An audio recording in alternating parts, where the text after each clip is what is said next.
আসসালামু আলাইকুম, প্রিয় ভাইরা কেমন আছেন? ভালো আছেন? আমি আপনাদের খোকন ভাইয়েরই আছি বামারো থেকে। তো যাকে ইনশাআল্লাহ অগ্রিম ঈদ মোবারক আপনাদেরকে, দেশে এবং বিদেশে যারা আছেন। তো সবসময় ইনশাআল্লাহ আমি একটা কথা বলি, আমাদের প্রবাসী বাংলাদেশিদের জন্য আমরা একটা প্রবাসী কল্যাণের একটা উদ্যোগ নিছি। তবে আমরা প্রবাসী যারা এদেশে মারা যায় এবং অর্থনীতি কিছু কম বা চলতে পারে না, এরকম কিছু আমরা একটা উদ্যোক্ত বা আমরা একটা মিটিং করছি আপনার এই বাংলাদেশ টিবেরিয়া থেকে।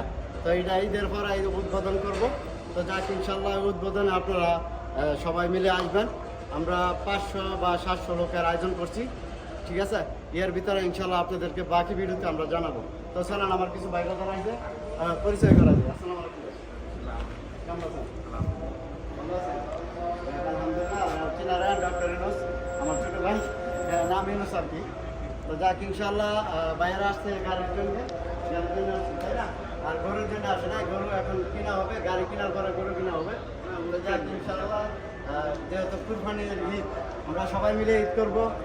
কোনো রাগারাগি নাই, কোনো ভেদাভেদি নাই বা কোনো হিংসা নাই।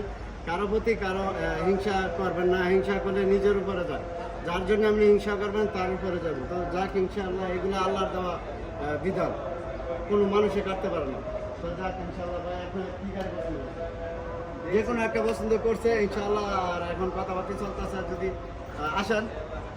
হ্যাঁ, তো যাক ইনশাআল্লাহ। এখন দাঁড়ান, ভাই আসছিল, ভাই করতে জানা আসছিলেন? জিদান থেকে আসছিল ভাই, আজ 4 দিন ধরে এখানে গাড়ি নিছে। তো এখানে মূলত কথা হয়েছে, যাক ইনশাল্লাহ মনটা ভালো তো ভাই, মন ভালো তো সব ভালো। তো এখানে সবাই মিলে ঈদ করবেন ইনশাল্লাহ। আমরা সবাই অগ্রিম ঈদ মোবারক জানাই আমাদের সবাই দেশ বিদেশের ভাইদের জন্য। অগ্রিম ঈদ মোবারক, ঈদ মোবারক। তো যাক ইনশাল্লাহ ভালো থাকবেন, ভালো রাখবেন। আসসালামু আলাইকুম, কান্ট্রি শিপ আমারও।